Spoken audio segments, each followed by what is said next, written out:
Bonjour! Aujourd'hui, j'ai un sujet très spécial et qui me tient à cœur, c'est l'indépendance alimentaire. Mais avant, je vous présente mon invitée spéciale, Méranie Rodriguez. Rodriguez, mon Dieu, j'ai de la misère avec ton nom ce matin, Méranie.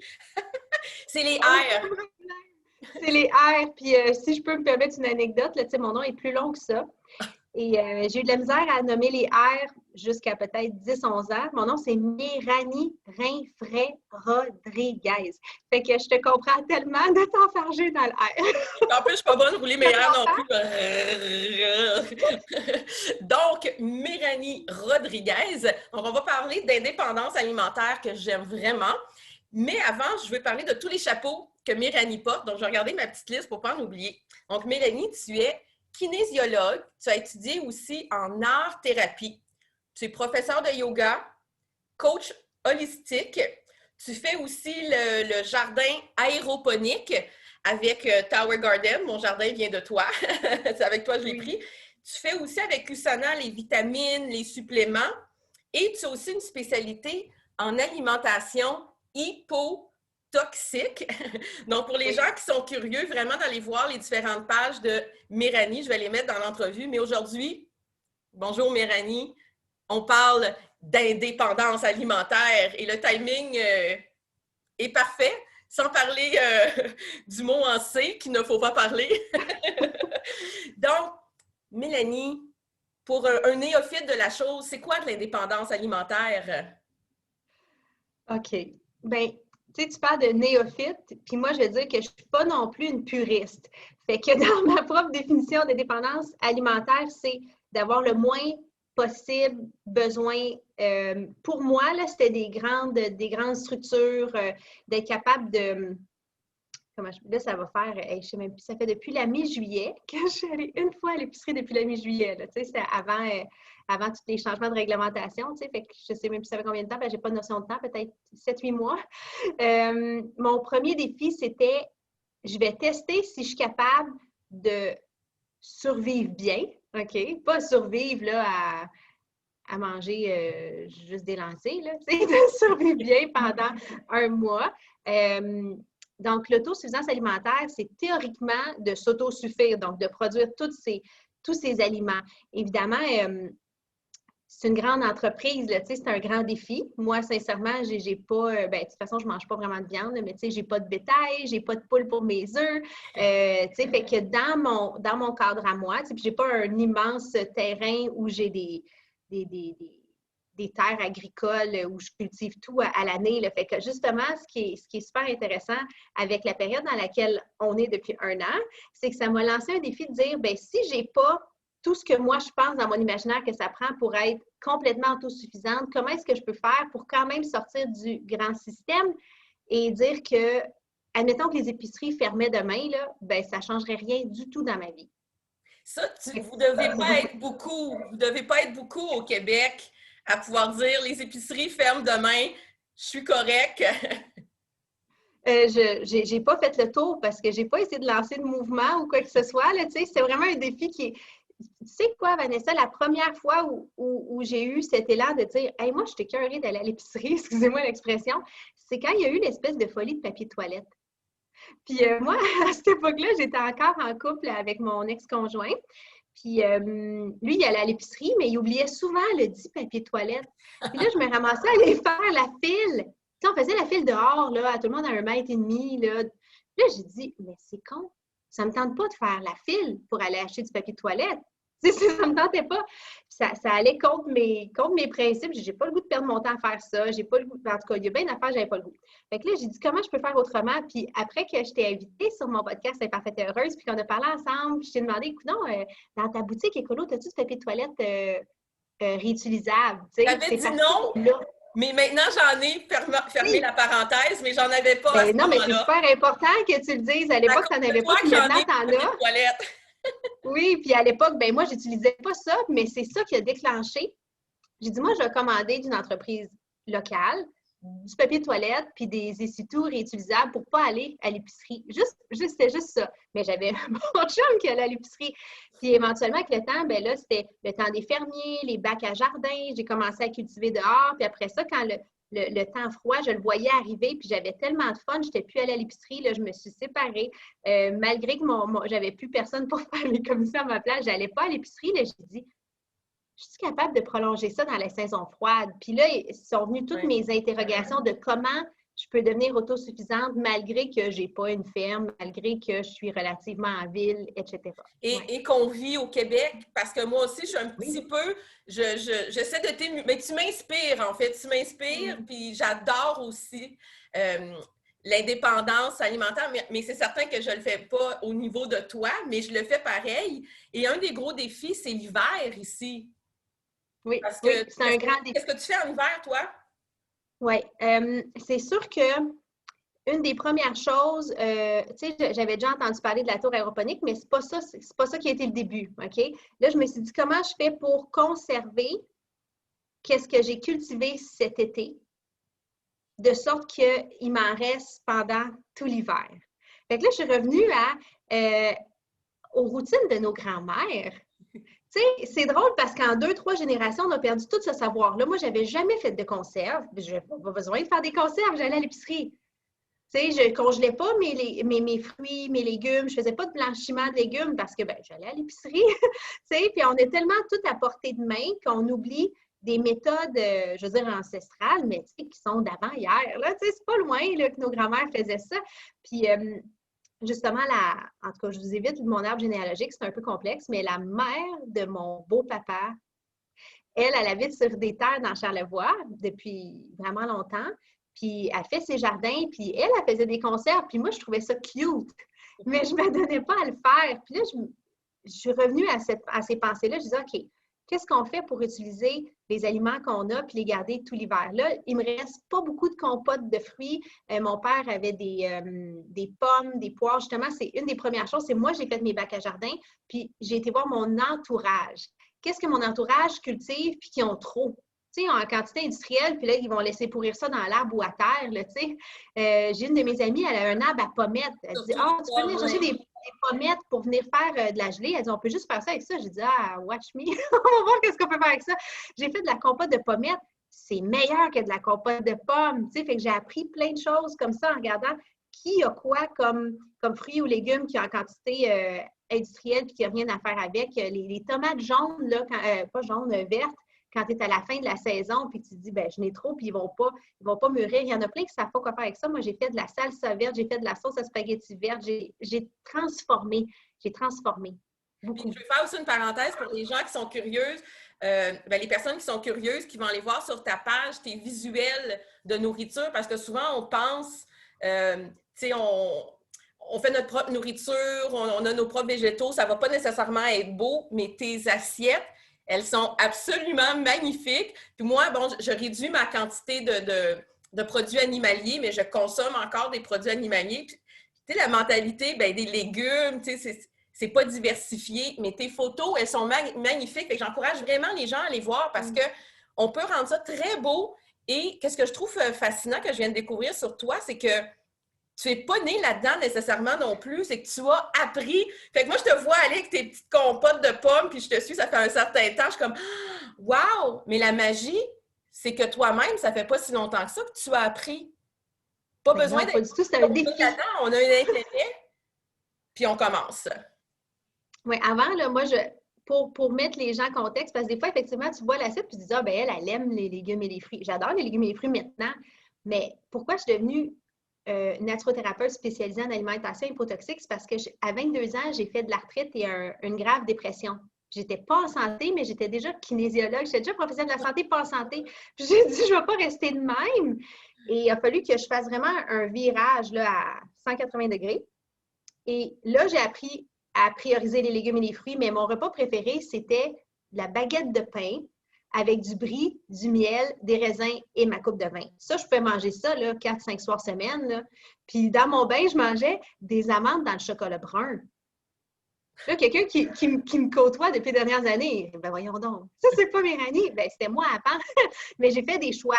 Puis ça s'apprend petit à petit. Fait que, tu sais, comme c'est pareil, la même chose pour l'autosuffisance, c'est, tu sais, c'est la première fois que je faisais des conserves. Puis moi, je n'ai pas la patente, là. Je ne sais même pas comment ça s'appelle, la machine là, pour faire des conserves.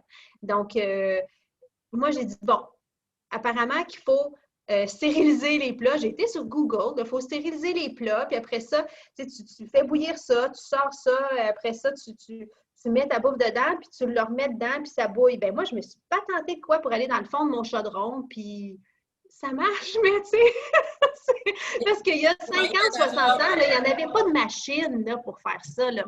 Fait que moi, je me suis donné un défi, fait que c'est ça. J'ai fait des conserves, de la déshydratation.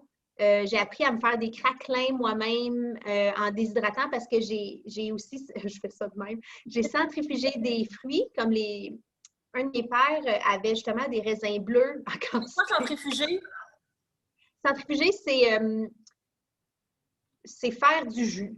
Je vais dire comme ça, là, faire du jus avec un fruit ou un légume. Fait que tu fais juste extraire le jus, mais qu'est-ce qui arrive, c'est que ça sort des fibres. Mais moi, je déteste le gaspillage, tu vois. Fait que là, j'ai fait des jus que j'ai mis dans des cubes de glace. Fait que là, quand j'ai le goût de boire un jus de raisin bleu, bien là, je sors un cube de glace puis je me fais du jus avec ça. Mais les fibres, je les ai gardées. Il y en a que j'ai congelées, il y en a que j'ai déjà tout de suite transformées. Et j'ai appris à faire des craquelins avec des graines de lin, de l'eau et des fibres de fruits. Fait que j'ai fait la même chose avec le gingembre. La dernière fois que je suis allée à l'épicerie, j'ai acheté plein de racines de gingembre et j'ai centrifugé ça. Je me suis fait des cubes de glace de gingembre. J'adore ça dans mes soupes. Fait que, tu sais, c'est tout un apprentissage. Centrifugé, déshydraté. Mon Dieu, on dirait que je me donne un cours d'addiction. Déshydraté, fait qu'il faut faire des craquelins avec ça. J'ai déshydraté aussi plein de fruits. J'avais justement les pommettes, les pommes, les poires. Puis j'en ai fait justement des fruits séchés que j'ai mangés pendant longtemps, mais ça fait peut-être un mois que j'en ai plus. Mais ça, c'était une super belle collation style chips, là, tu sais.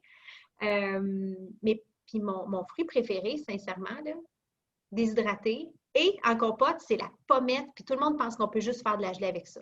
Ah oui. Prochaine fois que tu en fais, t'en gardes pour moi cet été. Je veux goûter. L'automne prochain, oui. Oui. Oui. Puis il y a quelque chose aussi, je trouve super intéressant. Oh, j'ai un petit papier qui est tombé sur mon ordinateur.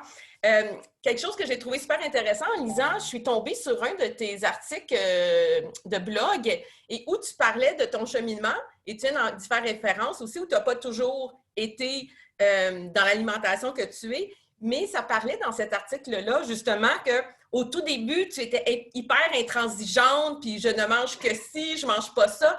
Et tranquillement, tu parles de ton processus, comment tu t'es adapté, comment tu as mis de l'eau dans ton vin.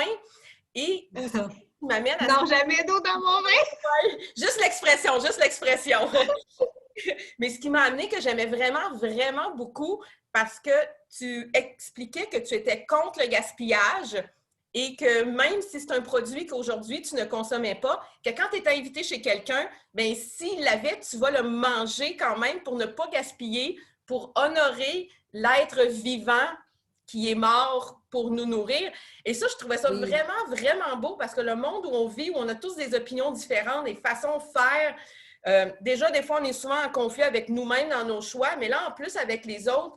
Donc, j'adore cette approche-là parce que moi, j'avoue, bon, là, on peut pas, mais je voulais t'inviter chez nous, puis il y a un petit stress toujours de se dire, tu sais, oui, tu veux faire attention, mais jusqu'à où, tu sais, qu'est-ce que tu peux manger ou pas? Fait que j'ai trouvé ça finalement fantastique, puis j'aimerais ça que tu nous parles, qu'est-ce qui a été le déclencheur de partir de « moi, je mange que ci, ça » à l'ouverture d'esprit quand tu sors de chez toi? Ben, en fait, c'est quand j'ai commencé à être stricte, c'est parce que j'avais des problématiques de santé. Fait que c'est sûr que, tu sais, j'avais la peur de la maladie là, qui était derrière ça. Fait qu'on s'entend que c'était assez presque dogmatique là, comme approche. Avant ça, j'avais été végétalienne stricte aussi pour les animaux. Puis, tu sais, il y avait comme... mais je pense que le perfectionnisme vient avec une espèce d'illusion de contrôle, c'est un besoin de contrôler. Puis avec le temps, je pense qu'il y a beaucoup de constats, de sensation de sécurité. Je ne sais pas, c'est ça qui me vient, là, la sensation de sécurité que même si c'est imparfait, je ne vais pas tomber dans la maladie. T'sais. Même si c'est imparfait, je fais ma part. Fait que, c'est un peu de relativiser un peu la culpabilité, puis la sécurité et tout ça. Puis justement, dans ce parcours-là, ça me fait penser, quand tu dis de ne pas jeter, là, il y a plein de gens qui savent là, que dans mon parcours défi d'autosuffisance, là, fait que j'ai eu des gens autour de moi, des voisines, tu sais, à qui je donne des cours de yoga. Puis là, ils me disent « Ah, Méranie, je vais gaspiller des carottes. Je peux-tu t'en laisser chez vous? » Je dis « Ben oui, amène ça. » Là, amène des carottes. Fait que là, ça varie mon alimentation. Ça crée un sentiment de communauté. Ma soeur m'a dit « Ah, ben là, j'ai trop de fromage de chèvre. » Là, elle dit « Je veux pas le gaspiller. Qu'est-ce que je fais avec? Je sais que tu n'en manges pas. Je dis « Amène-le. Je vais cuisiner avec. Ça me fait plaisir. » Fait qu'il y a des gens qui pensent à moi. Ça, j'ai trouvé ça vraiment beau. Je ne m'attendais pas à ce que mon défi crée ça. Mais je trouve ça fantastique. Je trouve ça vraiment c'est cette fantastique. espèce de conscientisation au gaspillage, puis envie de s'apporter. J'ai un autre ami récemment qui a dit « Ah, j'ai mangé la demi de mon chou-fleur. Je ne sais plus quoi faire avec ça. J'étais écœurée. Je veux-tu que je t'aide à savoir quoi faire avec? » Il dit « Non, je ne veux plus en manger. » Il me l'a amené. J'ai dit « OK, je vais faire des choses avec. » Fait que c'est comme, il y a aussi ça dans l'autosuffisance que, tu sais, je pense que comme humain, on n'est pas 100% jamais autosuffisant dans le sens où on est interdépendant, mais d'une façon qui peut être super saine. Fait que, tu sais, je t'avoue, je ne mange pas vraiment de produits animaux, sauf que dans le cours des 7 mois, à un moment donné, ça a fait en dedans de moi, là, ça m'a dit tu mangeras du poulet. Puis là, je suis partie à rire. Je dis pourquoi? Ça a dit tu mangeras du poulet. Je dis bon, ben, j'ai peut-être besoin dans mon corps du poulet. Bien là, j'ai cherché c'est quoi les fermettes locales qui élèvent des poulets de façon saine que je peux encourager. Tu sais, fait selon moi, ça va aussi avec le créer un réseau qui est sain, là, tu sais, un réseau. Est-ce qu'il était bon, ton poulet? Oui, j'en ai mangé pendant une semaine. Après, il était fini, puis je l'ai béni. Et c'est ça. Là, Méranie, on a presque terminé. Hein? Mais j'ai des petites questions éclairs pour toi. J'en ai 6. Fait que des questions éclairs, naturellement, c'est réponse rapide. Es-tu plus de style thé, café ou... Mais on voit pas qu'est-ce qu'il y a à l'intérieur! On va pas de dégâts, je suis rendue dans le fond. Ah! Oh non! C'est pas grave, c'est pas grave, c'est pas grave, c'est pas grave. J'ai un petit je suis café pour celles qui l'ont pas vu, mais je suis café. Moi, j'ai un grand faible pour le café. J'ai une grande discipline dans la quantité que je bois, mais j'adore le goût du café. Café, super. Un proverbe ou un dicton que tu aimes particulièrement ces temps-ci? C'est drôle, j'ai le début de mon podcast en tête. C'est le bonheur, c'est pas d'avoir ce que l'on a. C'est pas d'avoir ce que l'on veut, mais d'apprécier ce que l'on a. Super. Oui. J'adore. Bon, ta pose de yoga favorite et pourquoi? Oh, le poisson. Le poisson, parce que ça ouvre le cœur et la gorge, puis je trouve on a tendance émotionnellement, physiquement à être refermé au niveau du centre-cœur. Oui, oui. Parfait. L'aliment ou l'ingrédient dont tu ne pourrais te passer. Tu ne peux pas vivre sans cet aliment-là. Hey, ça, là, c'est tellement pas local. Mais le coconut. Moi, j'adore le coconut. J'ai trouvé justement là une autre astuce dans ma communauté autosuffisante. Je suis en contact avec une femme qui s'appelle Sonia, que je ne me rappelle pas son famille. Son entreprise s'appelle Sonia Vrac. Puis elle, je l'ai visitée pendant mon 7-8 mois. Elle a fermé sa boutique Pignon sur rue, je pense, il y a à peu près 2 ans. Puis elle a dit comment je fais pour continuer de propager des produits sains sans adhérer à payer des loyers de Mongol, tu sais. Puis elle s'est ouvert une remorque de vrac. Ça, c'est vraiment cool. J'aimerais oui, c'est vraiment cool. Le lien, je le mettrai avec l'entrevue. Assurément. Oui. Puis quand tu vas la voir, ben, tu amènes tes propres plats, puis tu remplis tes choses, mais il n'y a pas de coconut en... Ben, il y a des choses de coconut en vrac. Il y a de l'huile de coco en vrac, biologique, équitable. Et il y a aussi, c'est de la... Comment on appelle ça? C'est de la crème de coco comme sans l'eau. Fait que ce que tu fais, c'est pas des cannes, là. Fait que tu prends un peu de cette purée ou crème de coco-là, qui est en bloc, puis tu mélanges avec de l'eau, puis tu recrées du lait de coconut. Parce que moi, je cuisinais toujours avec des cannes de lait de coco. Puis j'adorais ça. Mais ça, là, tu sais, le bloc, là, ça te fait plusieurs cannes, là, puis là, tu n'as pas de canne. Puis sans ça, là, tu sais, les soupes ne seraient pas la même chose. Tu sais, je ne prends pas de laitage, là. Fait que tout ce qui a besoin d'être crémeux, là, moi, c'est ça que j'aime mettre dedans, là. La coconut. Wouh! Coconut. Bon, ta dernière comme découverte ou réalisation face à l'indépendance alimentaire? Ton dernier truc ou ta dernière découverte? Bien là, j'en ai deux. Vas-y. La première, c'est le jardin aéroponique. Parce que pour vrai, là, tu sais, je me suis rendu compte que c'est super beau. J'ai desséché des choses, j'ai centrifugé, j'ai congelé. Hey, que j'ai congelé des trucs, j'ai fait des conserves. Puis, tu sais, pour congeler, j'ai appris à blanchir des aliments. Puis, tu sais, c'est super cool là, pour faire des chilis, des sauces à spag, des bouettes, des soupes. Tu sais, ça, c'est cool. Sauf que manger frais, là, c'est vraiment le fun. Puis avec toutes ces méthodes je sais pas comment dire ça, de conservation, c'est tout le temps desséché ou mou. Tu sais, c'est comme. Fait qu'avec le jardin aéroponique, de pouvoir cultiver à l'intérieur à l'année, bien là, ça amène le vivant dans mon assiette que je fais juste. Tu sais, je coupe mon chou kale dans ma tour, mes micro-pousses, j'amène ça dans mon assiette. C'est comme ça amène le vivant qui vient compléter le reste qui a été conservé. Fait qu'on honore toutes les récoltes de l'été d'avant, mais en même temps, on continue de manger vivant, puis encore plus vitaminé parce que, tu sais, congelé, ça garde encore, mais une fois que tu cuis, là, ça perd des nutriments. Là. Quand c'est frais, c'est différent au niveau des nutriments. Puis dans ce que j'ai cultivé à l'intérieur, c'est pas dans la tour aéroponique, c'est dans des germoirs. Fait qu'il y a des micro-pousses et il y a des germinations, OK? Ouais. La luzerne, c'est de la germination. Donc, j'ai mis des pois jaunes dans mes germoirs. Puis au bout d'une semaine et demie, ça a fait comme une plante qui aurait donné justement les pois jaunes. Puis c'est cute parce que j'ai mis de ces pois aussi dans ma tour, puis ça fait des pois. Fait que là, j'ai des pois jaunes à Écosse à manger frais, mais j'ai aussi la germination. Puis la germination goûte le pois. Puis le pois qui a germé avec ses racines, ça goûte tellement sucré, tellement bon. Fait que je capote. Oui. C'est ces deux choses-là que j'ai découvert récemment. Mais je dois faire une autre petite parenthèse. Moi aussi, ma tour, j'adore ça parce que j'ai eu une Tower Garden comme toi. Puis par rapport à manger frais aussi, tu sais, moi je dis je suis comme une brouteuse. Tu sais, je passe à côté. Là, j'ai mes petits ciseaux. Puis, ou même des fois, quand les ciseaux sont pas à côté de la tour, j'arrache, là, je fais de même. Puis là, des fois, je tire un peu. Là, mais puis là, je mange. Puis je me fais des sandwichs de laitue, ben de verdure. Parce que, tu sais, des fois, la ragula, ça peut être plus fort, là, du basilic. Puis là, je prends une grosse feuille de, je pense, de la bétacarde, c'est les plus grosses. Puis là, je me mets 4, 5, 6 autres feuilles, je me roule ça, puis je me promène dans la maison. Puis là, je commence, ça, c'est un de mes boosts de vitamines. Souvent aussi, je serais curieuse de voir combien par jour je peux consommer de verdure. Juste en passant devant la tour, une branche d'œuf, je me fais une sandwich un petit peu, je broute, je commence, plus... Bien là, quand je me fais des vrais repas, mais j'avoue que c'est vraiment, moi aussi, là, ça soit frais. Tu sais, tu le coupes, hum! Tu sais, il ne peut pas avoir plus frais que ça. Je pense que si les gens connaissaient plus qu'ils pouvaient cultiver des aliments, tu sais, j'ai des tomates, des poivrons, j'ai plein d'affaires dans ma tour. Là.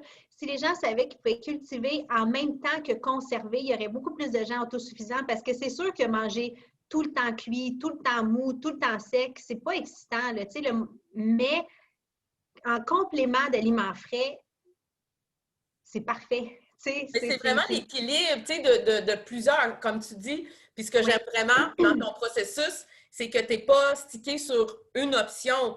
C'est global, ton approche pour ton indépendance. Bon, là, on revient à la dernière petite question. Il me restait une question pour la question quiz. Si tu triches dans ton alimentation, c'est avec quoi? Si c'est toi qui veux tricher, là, tu vas tricher avec quoi? OK, si moi, je triche. Oui, quelque chose que d'ordre général, tu ne manges pas, mais tu dis ce soir, là, j'ai le goût de tricher dans ma nourriture. Moi, j'ai un faible pour le vin. Pas de nourriture.